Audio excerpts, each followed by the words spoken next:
All righty, here we go. It is episode 69 of the Odgies podcast. Jason Bertitas, and there he is, Mr. H. Mays. What do you say, H? Episode 69, man. You got to have a little more energy coming on with that number. I need a little more alacrity here. A little more oomph. Yeah, alacrity. That was one of Tony's favorite words. Probably still is. Alacrity. I'm excited today. We've got the great Tim McManus on the program. Well, yeah, it's time to have Tim McManus on the program because the Eagles back at camp. We got the Hall of Fame game, which I think is the Browns against the Jets on Thursday night, and that's always the first preseason game. So, it's here. It's time to talk football. It's legit. We got trade deadline today in baseball.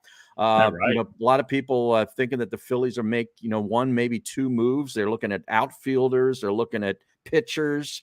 They need a lot. Yeah, right. Mike Trout. Yeah, Shohei Ohtani. I think he's coming here. But they have the same record right now as they did back in 2008. I just saw that put out on Twitter. You falling for that old gag, Harry? What old gag? I love they take these sample windows, compare them year to year. Yeah. John put this out. Phillies are 32-17 since June 3rd. Only the Braves have a better record. Baseball's the marathon. But, I mean, look, it doesn't mean that they're going to win a World Series because it's the same record as 08. I think 93, they're ahead of that team, too. Yeah, they might have been. I'm just saying, because it's been a weird season. They look like a Little League team this weekend in Pittsburgh. I caught a bunch of those games, and their fielding is absolutely atrocious. They're dropping pop-ups in the infield. They're missing cutoff men. The center fielder goes to retrieve the ball, drops it, has to run back another 10 yards to go pick it up. I mean, they look totally disorganized and like not a professional baseball team. But who cares about baseball? It's time to talk football. Nobody cares about baseball, Harry. Nobody cares. We're talking about jersey sales, and there That's right. Is. We knew this guy when he was a pup, Harry. Huh. Just a cub reporter, but he has plowed his way to stardom. He is incredible at the job. From ESPN, ESPN.com. It is the one and only Tim McManus. T-Mac, what's up? What's going on, boys? I remember that This Week in Pro Football days were vintage. Oh man, I used to love that show, and I think your old partners now moved on to political radio. If I stand correct. That man does it all. Pat Callahan. Pat Callahan. You can't hold him back, Harry. He's awesome. Love that guy. He's bursting at the seams to get his political stuff off on This Week in Pro Football. I had to hold him back. Oh, is that right? Did that go all the way back to those days? Oh, please. Yeah, he's he's a beaut. Oh, he's a beaut. I'll be joining him on This Week in Pro Football a few times this year. So I'm nice. Yeah, nice. The old band back together. Beautiful. Was it Matt Lombardo that called your other partner, Shio Capadia? Capadia? It's disrespectful. I know. Yeah. Come on, man. Get that man's name right. Tim, how's it been? You have an offseason in the NFL. It's not really much of an offseason because it's plotted so perfectly to keep the kind of NFL and everybody's sports consciousness. But now you're back at camp. It's the grind of a season. First of all, how was your offseason and what's it been like getting back in the grind? So offseason was great. It's truncated, I guess, because when the team you cover gets all the way to the big dance, the next week you wake up and it's, all the offseason stuff's already happening. It's like the combine and they're getting right into that, and free agency flows off of that and then into the draft and then into OTAs. And so it all sort of continues to go, but I was able to get away for a little bit, got up to Maine with the family, just got back from there last week. You guys ever been up there? Yeah, it's beautiful. I have not. Me and my wife were talking about it last week, though. Got to be beautiful. Jason, it's unbelievable. Like Acadia National Park and Camden, Maine, or a couple places I remember going up there as a kid. Yeah, I stayed right by Camden, Harry. Yeah. We stayed in a lake house on Green Lake for a week, and it was like 15 degrees cooler than it was here when it was all swampy and upper 90s, and kids just played in the lake all day. Went to Acadia National Park, Bar Harbor. It was beautiful. But yeah, now rolling back into the season, and it's different. It's like a country club, compared to the way that the Eagles used to do it. I mean, they have a total of 9 practices, all training camp. Like Reed would get Reed would get that done in 4.5 days. Yeah. That's it. Yeah. Now, is that team mandated, or is that a league thing, or a combo of the both? So it's so the CBA has made it so you can't practice as much as you used to be able to do. So the 2-a-days are a thing of the past for everybody. But then, so there's restrictions they're working within, but then the Eagles take it to the extreme of that. So they are basically pushing it and getting as little work as they can in, all in the name of staying healthy, right? We saw it last year where I think it was 12 practices they did. And of course they stayed really healthy. They got to the Super Bowl. So there's not going to be a ton of scrutiny on that, but they've taken even another measure and say, all right, how can we reduce it further? Yeah. And so like every other day is off. There's no training camp flow like there used to be, where you're just in it and like that's it, and that's your existence, and you're in Lehigh and you're sweating and it's 2-a-days and there's pads popping all the time. It's not that anymore. It's in comparison, it's country club. What's the off days consist of though? They're not sitting on the beach eating bonbons on the off days. They're probably film and off the field type stuff, I would imagine. Yeah, so they made it more mental. It's basically like they're doing a bunch of walkthroughs on the days that we don't have access to them, which honestly has been like every other day that they've been down, no media access. And so they're in there doing their walkthroughs and their team meetings, and Sirianni trying to keep them sharp situationally. What are you going to be doing here, and X, Y, and Z? So it's not like they're not working. It's just it's in a very different way. What has the environment been like? And I know it's only been a couple of days, but there's a lot of expectations now on this squad. I mean, this team is the second favorite to win the Super Bowl next to Kansas City. They're expected to basically, not have a walk through the NFC. I know San Francisco will be tough, and Dallas, could be a problem. But outside of that, there doesn't seem to be a whole lot of competition, at the highest level. How has that atmosphere been down there, knowing all of that? Yeah, so I find this fascinating because, the stat is that not since the 1974 Vikings has an NFC team gone to the Super Bowl one year and then gotten back to that game the next. So there's this long gap in NFL's history for this to happen. And that's obviously, the Eagles' charge is what they want to do.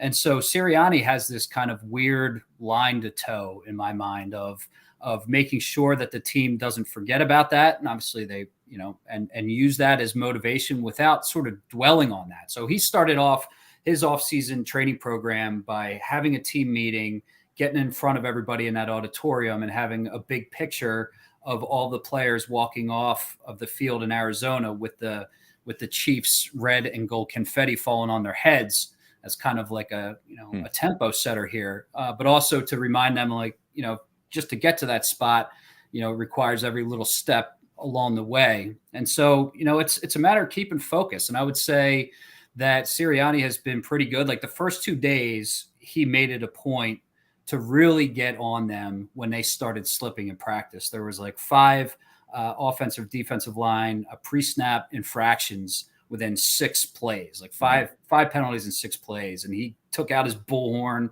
and he started chewing out, everybody that was in earshot of that. And he had the same thing on the second day and basically saying, like, you want to lose to a bad team, like this is how you lose. And so he's very much like trying to get them into the moment. And the message, I think, from the top of the organization on down is like, last year's over. You get nothing for your accomplishments last year. And so that's been the messaging. And, at least to this point, I think it's been well received. Tim, the evolution of a young coach, I think, is one of those really fascinating elements in sports. Like you see guys, they come in, Sirianni as a rookie head coach, and he's trying to find his voice both publicly, forward-facing with the media and fan base. And then he's also trying to find his voice in the locker room and how, he carries himself and treats his players. How have you seen that element of Sirianni evolve? Especially now, I would think it would change a little bit because he's had success now. He went to Super Bowl, and that'll certainly change a coach.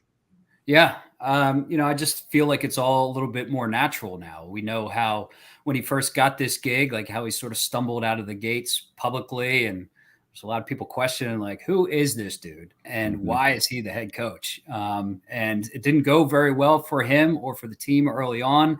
And that only exasperated things. And then, we started to find his footing. So even though there's been a lot of the outside questions about Sirianni. It seems like, at least internally amongst the players, he's always been working very hard to establish kind of establish a culture of trust and communication that I think went a long way with the players, even when he was getting, boxed in, and getting his head punched in, at least verbally through the media when he was having his struggles. And since then, he's become sort of a good guy for opposing teams and fan bases to hate, with his mugging for the camera and all that sort of stuff.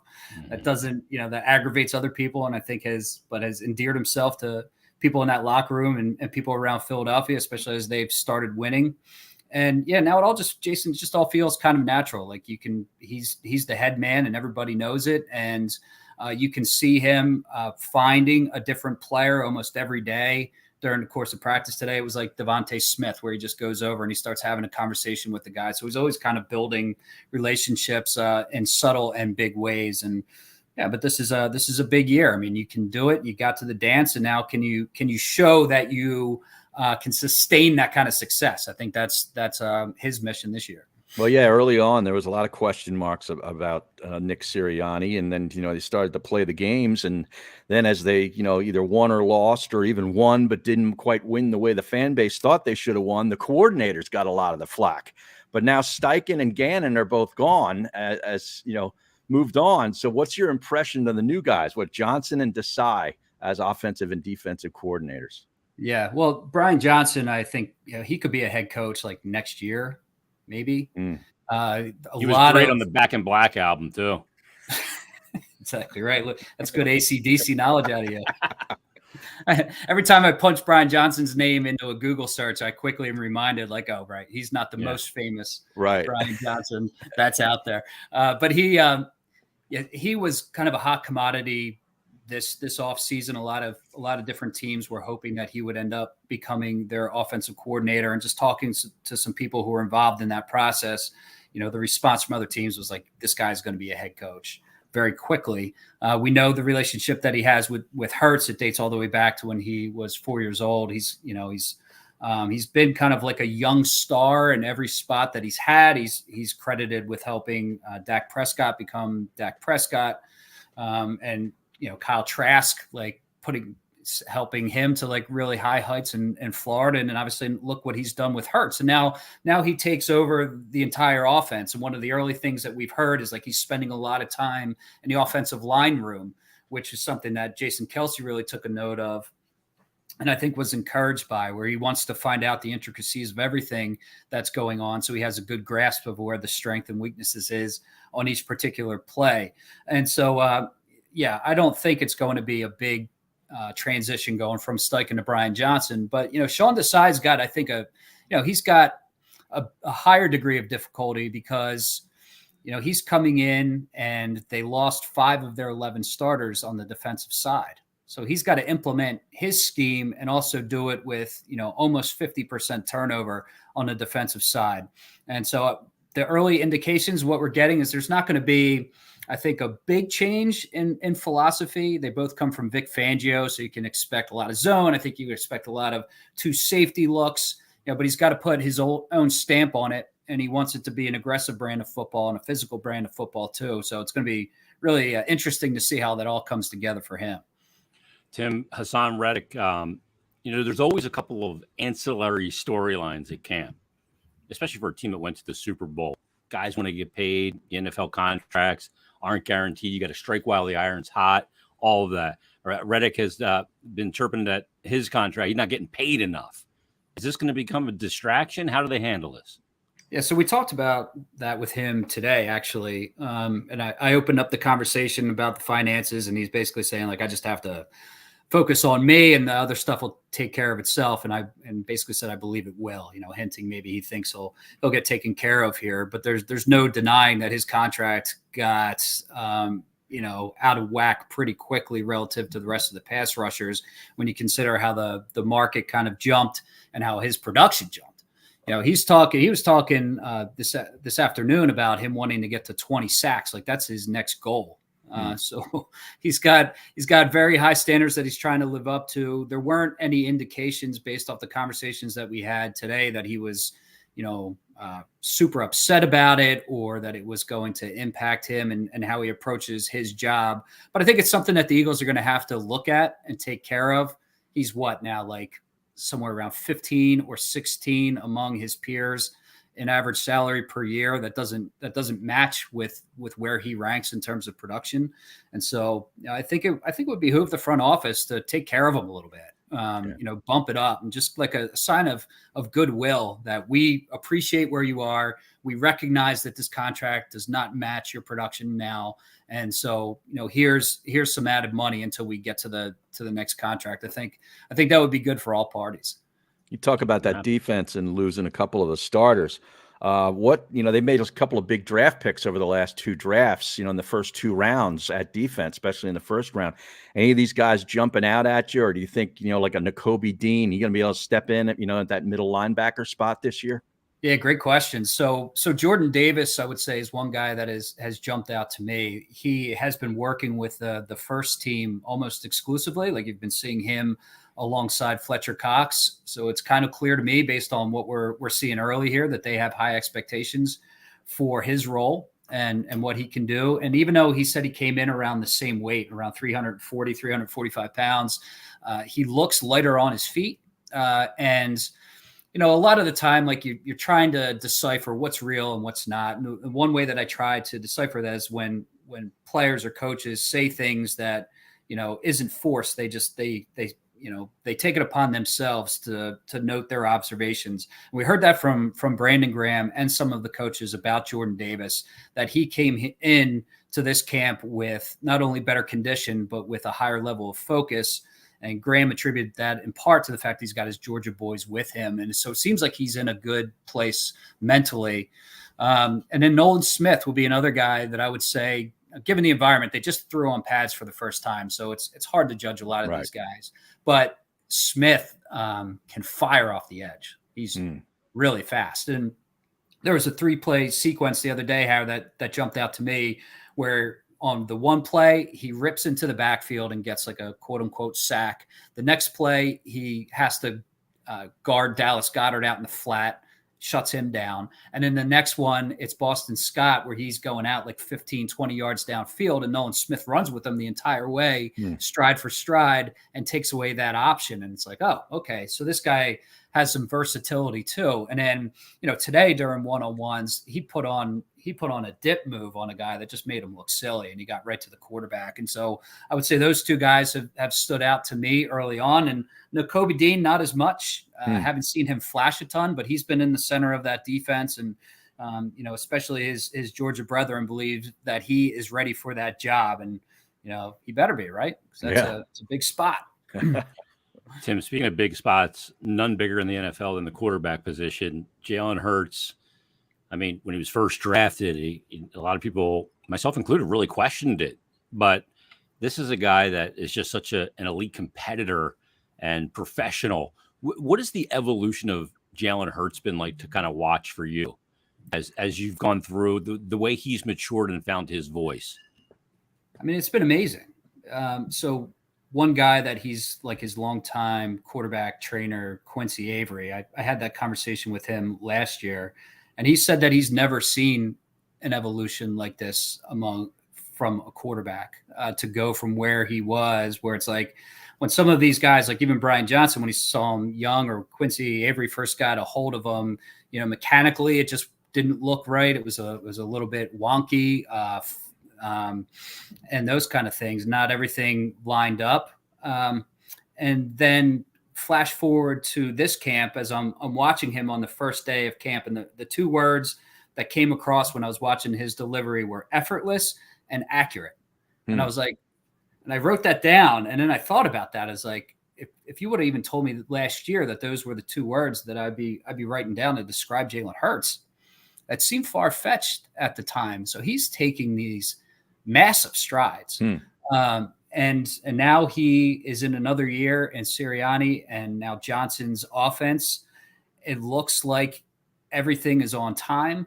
He's been really good this training camp. And the most recent one we saw, he was just him and AJ Brown were just ripping it up. And this is what James Bradbury on AJ Brown. It's just like back shoulder here, 50-yard bomb down, like just boom, boom. It's all on point.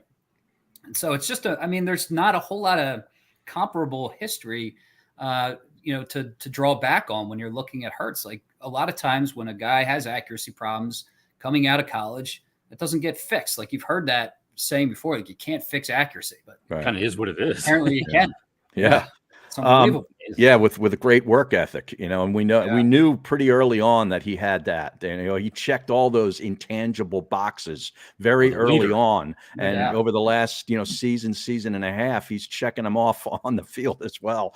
So it's a great thing to see. Now, what did you think about the running back shuffle? Sanders is gone. He got some pretty good money, I guess, in Carolina, and they bring a couple of named guys in here that have a lot of injuries in their history too. If these guys can stay on the field, this is going to be a genius call. It looks great on paper from a cap perspective as to what they're spending all in compared to what they would have had to have spent.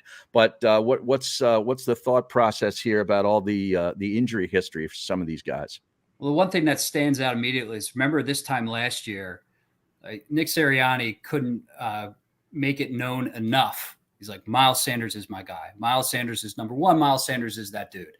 And, there is none of that this year. In fact, it's hard to decipher like who is going to be actually the lead back, or like all five of these guys have been taking reps with the first team. And that includes Trey Sermon. So you've seen Trey Sermon, and you've seen Boston Scott, and you've seen Kenny Gainwell, and you've seen DeAndre Swift, and you've seen Rashad Penny, and they're all getting equal time right now. So it's very much, in my mind, a clouded picture. Add in the fact of the injury history, and it clouds it even further. It's like, well, is Penny going to make the team, or is he going to be the lead back? Like it could be both. But I know that they feel like if he is healthy, he could, he can be dynamite. Just picture him next to Jalen Hurts, healthy behind this offensive line. It's not hard to picture Penny doing that. And so we're still trying to get a feel for, what the rotation might look like. I guess the one thing that we can say is that I think that the running backs are going to be featured more in the passing game this year. We've seen a lot of it with DeAndre Swift. Like DeAndre Swift has been motioning into the slot. He's been motioning out to the far receiver, and he's been prominent in the passing game and to this point, and has looked how you would expect him to look, especially before pads. Like he gets an open space and that guy can move. So he's looked good early. Kenny Gainwell has been breaking off some nice runs and getting involved in passing game. We saw Boston Scott on a screen, take it downfield and look good as well. So that's what I think we'll see a little bit more wrinkled in. Now you can't go crazy with the running backs in the pass game because you got AJ Brown, Devontae Smith, and Dallas Goedert, but I think we'll see more of that feature this year. Tim, Jason Kelce's played now parts of 12 NFL seasons. He may be the best, low pick, I should say, in Eagles history. A 6th round pick, 191st overall. He's only missed games in 2 seasons of his 12. Other than that, he plays every game, all 16, 17 the last 2 years. And he's a guy, Harry and I have talked about it. There's been no guy that kind of has identified with this city like him. I think even more so than Iverson, to be honest with you. And I think he's going to end up being a Hall of Famer. And the fact that he's still here and playing, he and Brandon Graham, what does that element of those two veterans on each side of the ball bring to the equation? Because I think you got to have guys like that. Sometimes they can't play great anymore, but both of those guys can. Yeah, and I think they set the standard, makes it easy for the coaching staff. It's like, just kind of follow these guys. This is what you're supposed to do. This is how you're supposed to do it. This is how we do things. This is how we do it. And so Jalen Carter had mentioned Brandon Graham, saying that he's been one of the primary influences since he got into the building. He was like one of the first guys to go up to him. He's the kind of guy that you want in your corner because he shows you the ropes and he doesn't do it like he's not worried about anything other than, trying to help you be better in all facets. And then Kelce, I think Cam Jurgens is probably like the best way to, like, using his example is the best way to describe how valuable they view Kelce, because he's essentially Kelce is blocking Jurgens from where he's going to end up as the starting center. And so you would think there'd be this like part of you anyway would be like, all right, I kind of want him to retire so I can get out of my way. I can take over this offense. And yet, like, he couldn't have been happier to see Kelce come back. And Kelce even called him, was like, dude, I'm sorry, I'm coming back another year. And Jurgens like, you don't have anything to apologize to me for. You owe me nothing. And like the entire room is like, you know, when it was undecided whether he was coming back, they're like anytime they could get it out publicly, like begging him to. And then once he did come back, it's a celebration. And even we saw in the most recent practice, actually on that Boston Scott screen that I was talking about, Kelce gets out in space and just wipes Terrell Edmonds like out of the picture, as we've seen. Still run, man. 100 times. He still gets out there. Yep. He's galloping. He's taking people out. And yeah, if you can do both, right? If you can do it on the field and off, then that's what you want. He does nice work in Havertown and at the Jersey Shore too. Damn right. You know, Pound of beers. Yeah, that's awesome. All right, I think we got to get to it, Jason. The Kelly Green. Was Tim McManus in line at 3 a.m. to get his Kelly Green jersey? Hell no. Jeez, there were people. I saw a lot of people like, I just went online at 9:02 and bought mine. Like, what are these people thinking? It was like the old Ticketron days when Led Zeppelin tickets would go on sale and you'd line up early. Yeah. Remember that? It's unbelievable. And I was actually talking with a couple of my editors yesterday, and they were like, you know, should we explore this Kelly Green thing? And they're like, and they're not from here, so they're like trying to understand it. And I'm trying to explain it. Like, Kelly Green goes back to, you know, a lot of people's childhoods. It goes back to basically where the identity of the Eagles was forged for a lot of people. It was Buddy Ryan, Reggie White, Randall Cunningham, Seth Joyner, right? You know? right. But it's like something that's like seeped inside of people in this area. Like, it goes beyond the jersey. Clearly, like if you're tailgating for a jersey to come out at 3:30 in the morning, you know, obviously it runs deeper than that. And also there's like a lot of blockades that they had to overcome for a lot of years. They're trying to make this push to get the Kelly Greens in, and the NFL was, you know, making them go through a lot of hoops. So that, yes, the day has come, and they celebrated early. But what's so crazy is that at least the Kelly Green that I remember, I know they've had different incarnations of green throughout their history. Back in the 60s, it was Kelly Green, and then it went to a darker green, you know, with Jaws in the 70s. But then at like 85, I think they changed to this sort of a brighter green that they're reissuing here. From 85 to 95, they had those uniforms and won 2 playoff games. Yeah, that's the funniest part. That was one of the most underachieving crews of all time, with the defensive talent and offensive talent that they had. That, you know, and yet they're held in so high. Yes, because of the identity aspect of it, Tim.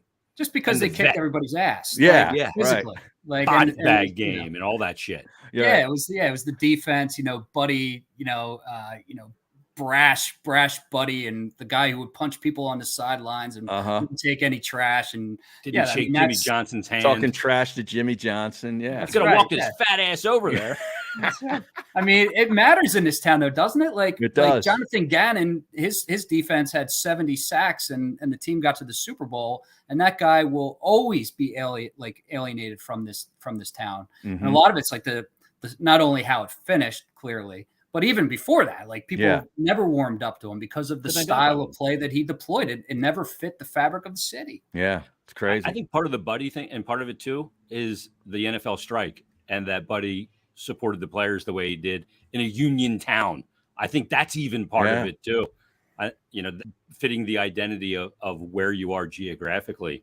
I mean, some of these people were spending $1,500, $2,000 worth of jerseys out there. I'm going, oh, this is some racket. They got going on. Holy shit. They do look good, though. I got to give it to them. They do look nice. I'll give them that. But this hasn't been the most successful franchise in the world. No, you know, they didn't like, when we're looking back on that era, it was like, you know, they had 80, and then they had 60, but there wasn't a whole lot. And so what they grasped onto was, like you said, Jason, the identity. Yeah. That's Bednaric's part of that. Don't forget 48 and 49. Yeah. Greasy Neilhar. But then, okay, it's cool. They're wearing them, and they're going to wear them twice, from what I understand, November 5th, against the Dolphins and the Bills. Why don't Yeah. they bust this out against the Cowboys? I totally agree. Do you imagine the building? Yes. Not like it's already juiced up and lubed up enough. Carmichael Right. in the house. Yeah. Amazing. I'm totally with you. When I saw that, I was like, that's a little disappointing. Like, It is. maybe they'll have the throwbacks for Miami as well. And so that'll look cool. They are. optically. It's Miami and Buffalo, I think, are the two games from what I saw. And Miami has pretty sweet throwbacks too that they're busting out. So if they're Yeah, on the same night, then I get that. But yeah, one of them needed to be against Dallas. Come on. Yeah, I agree. Yeah, Or a division opponent or something. Yeah, I guess you can't do Washington because they're not even the same name anymore. Well, yeah, they're totally changed. Although there is a petition apparently to bring it back. But yeah, I mean they look good and they'll pop on the field for sure. I mean, it's going to be cool to see them. I love that look, but you're right. That era was not very good. It was fun, but it was not productive. Yeah. That year that Cunningham gets hurt in that first game. Bryce Pop from Green Bay. Yep. Yeah. Just Who do you think their biggest competition is going to end up being in the NFC? I still think San Francisco. Yeah. You know, the loss of people don't talk about coaching losses that much, but I'm big on D'Amico Ryans. So I think that there'll be a tangible effect there where I think they'll still be a very good defense. Obviously they had Javon Hargrave, but him moving on, I think that's a little bit tough to replicate. And you still don't know what's going on with the quarterback situation, is what Brock Purdy's going to end up looking like, but they're stacked. Every once in a while, there'll be a sleeper team that comes out, but as we know, guys, like most of the quarterback talent is in the other conference. Yeah. So even though we talked about how difficult it is for a team to repeat and get back to the Super Bowl, it's like, I don't know, there doesn't seem to be a ton of at least visible obstacles in Philly's way. They still come in with arguably the best quarterback, probably the best roster in the conference. So they're set up pretty well, but it still looks to me like San Francisco and Dallas are going to be the two teams that they have to contend with. But every once in a while, there'll be a team that creeps up. Yeah. Maybe those Detroit Lions. This might be their year. Maybe. I'm actually a big Justin Fields guy too. Are you? I don't know how the rest of his roster, whether he can carry them along or not, but watching him live, I was like, this dude's a star. I don't know why people aren't talking about him. Like he's freaking good.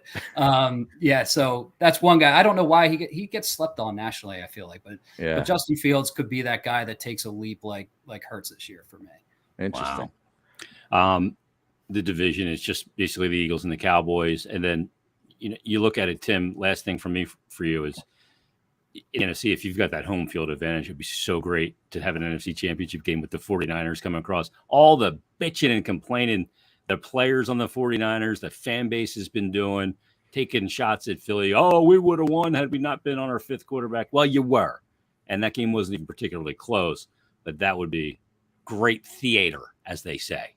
That would be amazing theater. And I don't know why they're handling themselves like that. Is that a reflection? Does that go all the way to the top? I can't understand why they. That's not John Lynch, though, right? Yeah. Man, wouldn't think. I don't know. It's weird because you don't think of that organization that way typically, or most of their leaders. So I don't know why they've had such a hard time grasping the fact that Philly just kicked their ass. And it wasn't just like Purdy magically left the game. Like he got knocked out of that game. He got knocked out of that game by Hassan Reddick, wasn't it? Edge rushers. Yeah. So it's like, I never understood that. But, the Eagles will take all the bulletin board stuff that they can get. I don't know if you saw Jalen Hurts' screen shot that he has on his phone. When your phone gets to that lock image, like you have that one stock image, and it's him walking off of the Super Bowl field with the confetti coming down. So we know what his motivation is.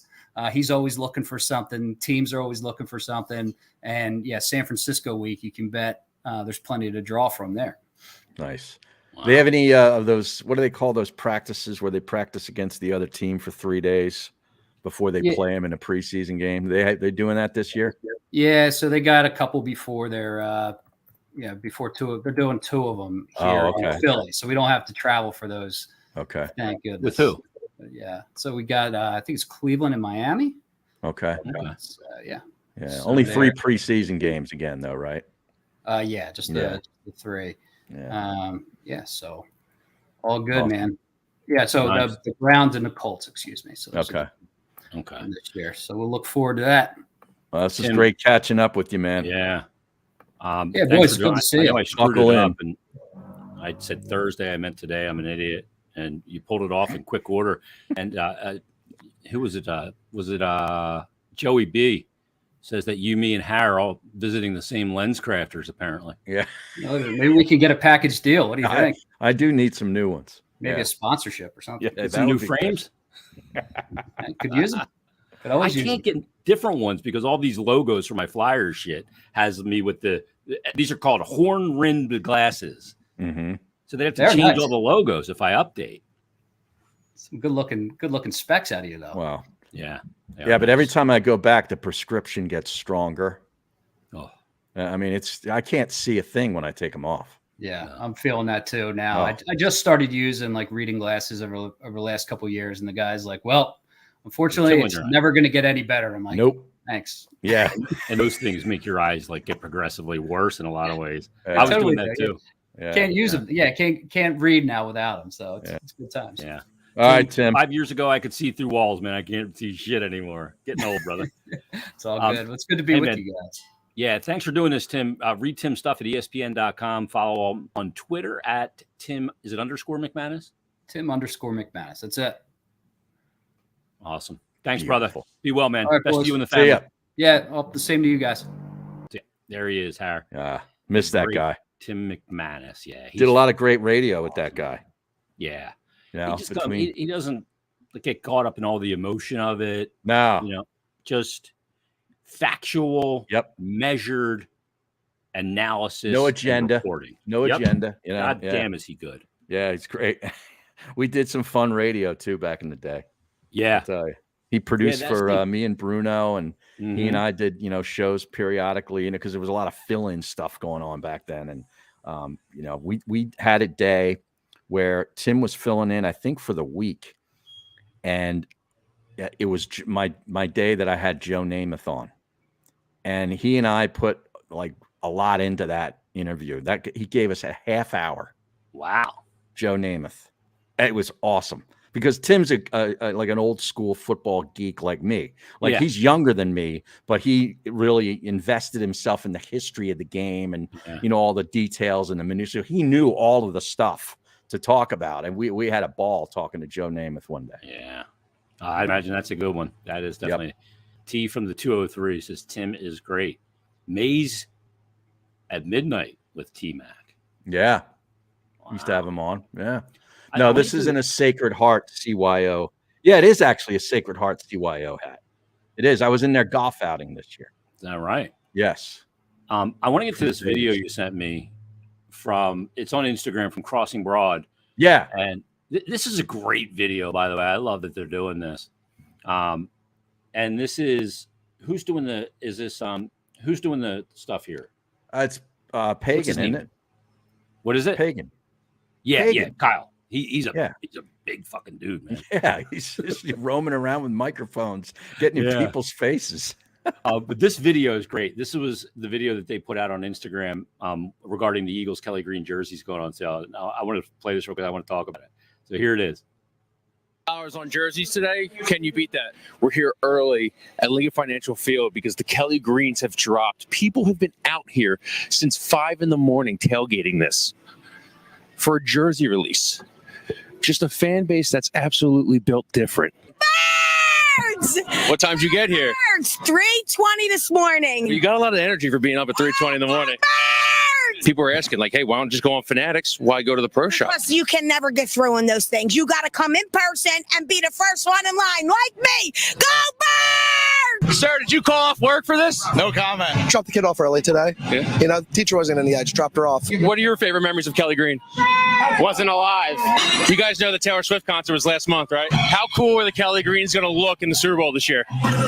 Man, I might cry. Are you ready to do whatever it takes? I see the last medium jersey, I might have to throw the HBK kick. I might have to do it. They been on Mondays. Yeah. Here she come in my room talking about, you want to go get a Kelly Green jersey? I'm like, no, I don't. Who are you looking for? Mailata. Graham. Kelsey. Hurts. Either Hurts or Landon Dickerson. Jalen Hurts. I'm probably going to go with the classic Hurts.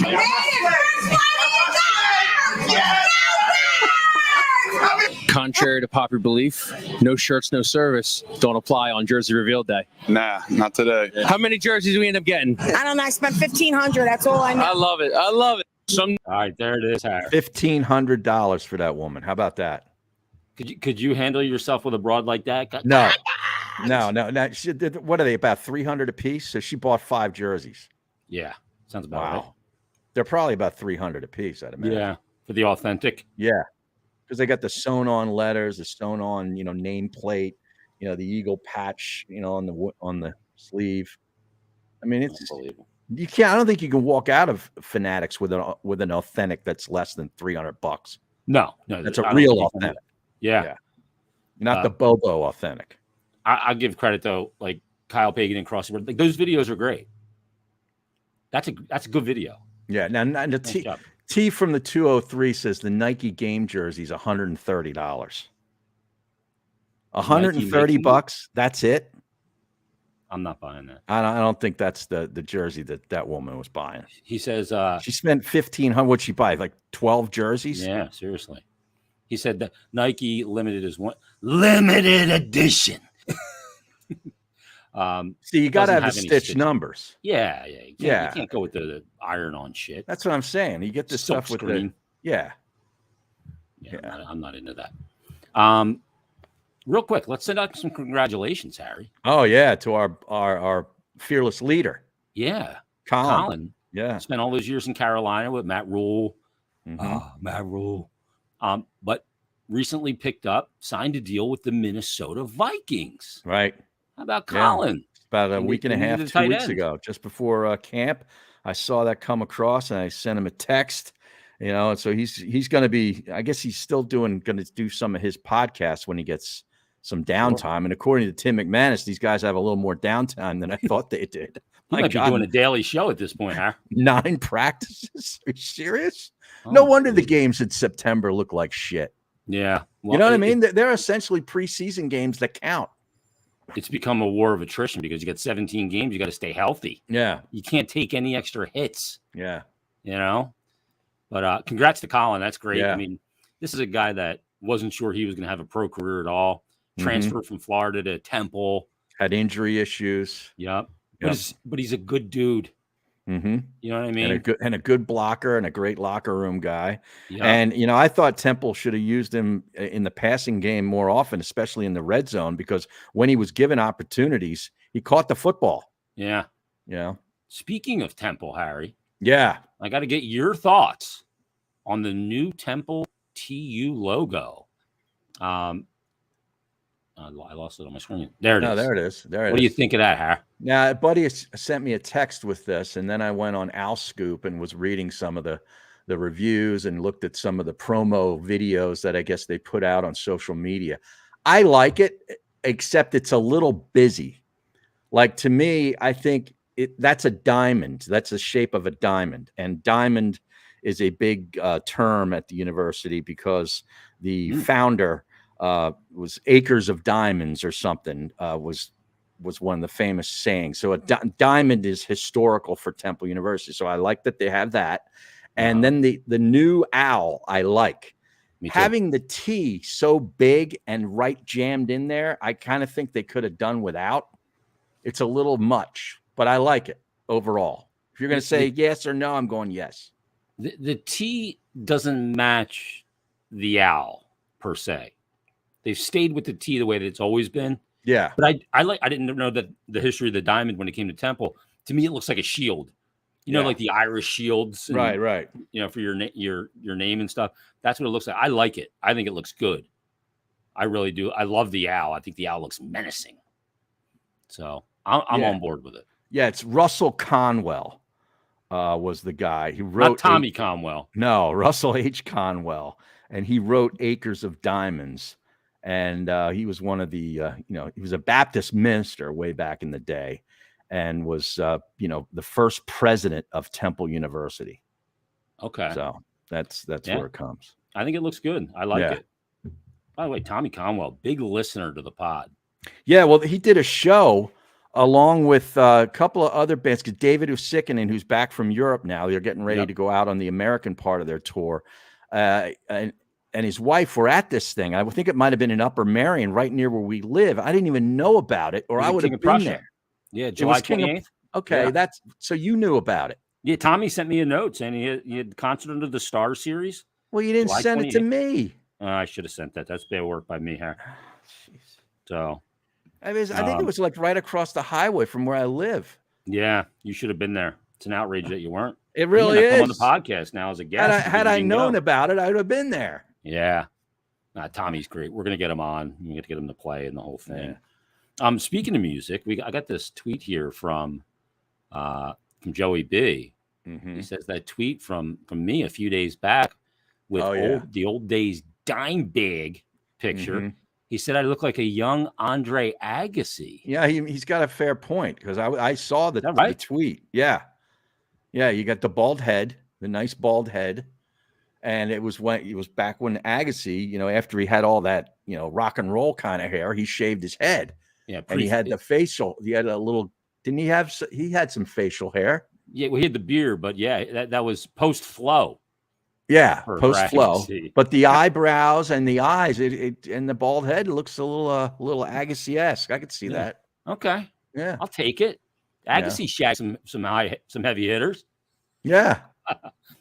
But there's me and Dimebag Uh-huh. back in the day. You got the Black Label Society hat on. Of course, Dimebag will not be in attendance tomorrow night, Harry, when I am at the Camden Riverfront, whatever they call the stadium now, to see Pantera and Lamb of God. That will be tomorrow night, Harry. Oh, I got a ticket if you want to come. Now, you should take Kevin Kincaid if he's not already going, because he likes that stuff. I'll text him. I guarantee he's going. You think so? Yeah, no doubt. I'm going with my old college buddy, Dell, who lives in the area. He actually lives in Preston Elliott's neighborhood on some golf. Oh, Letterack. Yeah. Yeah.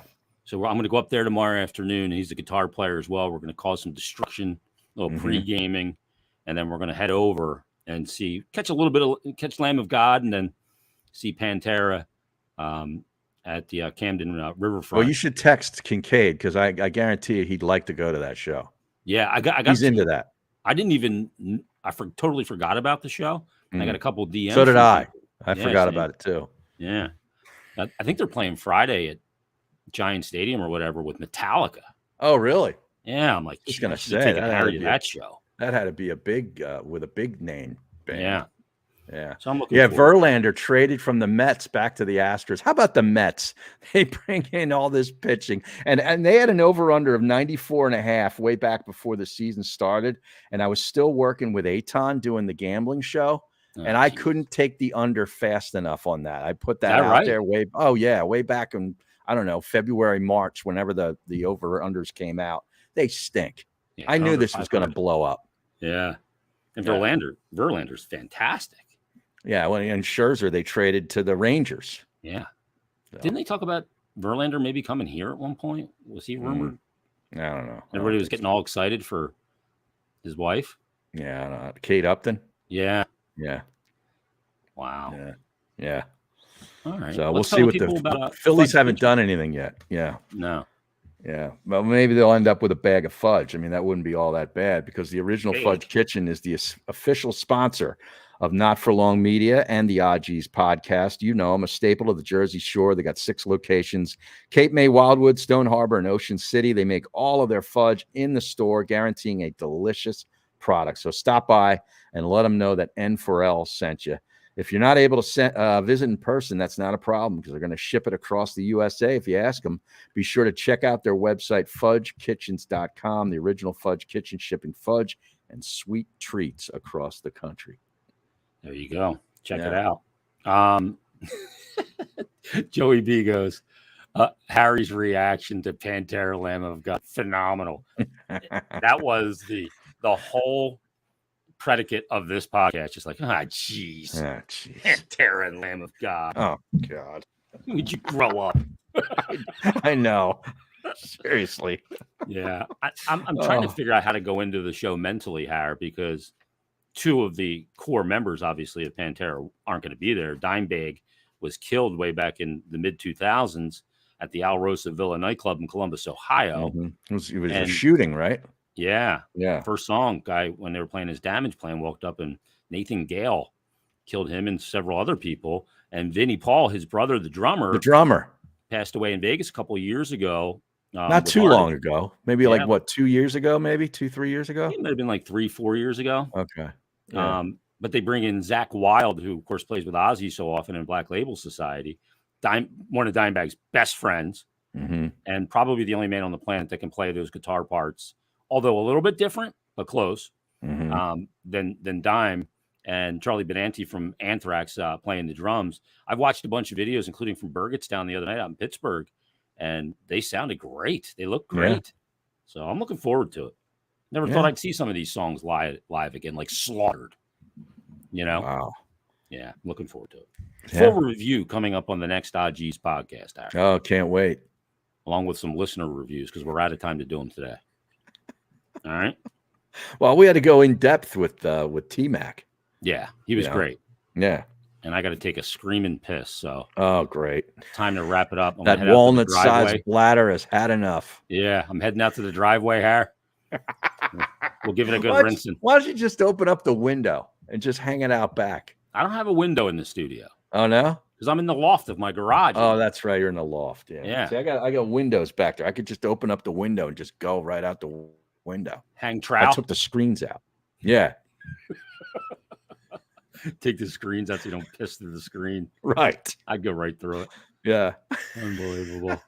One last thing. Joey B says, any F1 updates from Vegas venue? Hearing there are some naming rights issues with casinos on the circuit. Yeah, they're trying to charge any business that's along the route of the race that can see it an ungodly amount of money because they can sell like that space to watch the race. And F1's trying to gouge them, which is, look, if I got a business and you decide to put a race on the street where my business is, I'm not paying you anything. Yeah. Why? What? Yeah. What kind of sport are you watching? Yeah, I'm not in love with the track either. I've driven it now in the simulator, Harry, quite a few times, and I don't love the circuit. I'm not a big fan of the Vegas circus, so I'll get back on the sims and see if I can take a liking to it. But I'm not a big fan. So have you been watching the Women's World Cup? I have not, but there's been a little bit of outrage. I know Carly Lloyd is weighing in. They stink. They barely beat Portugal. Not Portugal. Was it Panama? I don't even know what country it was. It was a country that shouldn't have been even on the field with them. And they got saved, evidently, by an attempted goal that hit the post. They went to overtime, and nobody scored. Somebody tried to go bar down, Har? They've scored. They registered 5 points in the first round. Portugal and Vietnam were the two. Yeah, that was their group. And the Netherlands, I think they tied the Netherlands too. Not exactly soccer powerhouses, right? No. Well, the Netherlands, their men's team is good. And Portugal, their men's team is good. But I mean, for women, some of these countries are not as far along as maybe ours was. So yeah. But they're getting all kinds of grief. Even Carly Lloyd is taking them to task for their lack of effort and their lack of passion. So. Yeah, she was giving it to him. I saw that on Twitter. So yeah, I did not see that on Threads because I have not logged on to it since. You haven't? No. Now, yeah. Speaking of that, now did you see that it's now X and it's been updated on the iPhone app too, not just the computer. Yeah. What do you think of X? I don't know. Do you think this is just a placeholder for something else? Like what? Well, I don't know. Like maybe he just wanted to get away from the the Twitter bird and just distance himself from that until he figures out a better name. Yeah, I mean the X isn't bad. It's got to be real simple. I think I don't know why he does what he does. Yeah. Frankly, he's got too much money. I Is why he yeah. does what he does. So yeah, I don't know, but I try and stay off it as much as possible. It's just Yeah. yeah, you have to. I mean, it's just out of control. Yeah. I did see this though, Harry. Did you see that? We should mention this before we get off. That Bob Kelly, Jamo, the traffic reporter for Fox Philadelphia, he Yeah. got sucker punched in Seattle. What? You didn't see this? No. Yeah, he got sucker punch at a bar in Seattle. He's a Big Shore guy, as we all are for the Mhm. most part Yeah. around here. Not Some me. guy just sucker punched him at a bar or outside a bar. An Orr House manager confirmed that an altercation took place over the weekend during which it appears to be a charity event for Kelly's Kids, Bob Kelly, and which is a nonprofit that collects toys and donations for area pediatric hospitals. And somebody, a local Sea Isle guy, just suckered him, cut him. Jeez. Yeah. Wow. A young man filmed himself pouring beer on Kelly's shoulder and head, according to sources with knowledge of the incident. When Kelly reacted in an attempt to swat away the beer, sources said the man filming punched him in the face. Jeez. Well, there's a Yeah. lawsuit. And he was bloodied up. You're gonna sue him, right? I don't know. What are you going to get from some guy like that? I don't care. What are you going to get? A scooter? I don't care. Some I'm gonna take- douchebag that lives down the shore? I'll take Somebody whatever just- I can His get. boogie board hair? Yeah. Whatever I can get. Yeah. Well, best of Bob Kelly, not Yeah. Bob, not the Hound. No. Hound The- would've you turned imagine around and if pulled the that Hound, kid's- the Hound got sucker punched, the Hound's throwing down. He would have pulled that kid's jersey over his Yeah, head. right over his head. It just started beating the tar out of him. Schultz would have, the Hammer would have had his back too. Yeah, because that kid better hope the straps were connected Yeah. to keep the sweater on. Hound's got hands like Foster's beer cans. I know. Just huge mitts. I know. All right, let's wrap it All up right. there, Harry. We've gone on long enough. Great Yep. stuff. Special thanks to Tim McManus from ESPN, ESPN.com for joining us as well. And we'll be back next week. We'll bring you episode 70 of the OGs podcast. Last word to you, Harry. Anything? Why do you always do this? Well, you should know what I've got no last words. All right. You've said enough. I'm done. All right. We'll talk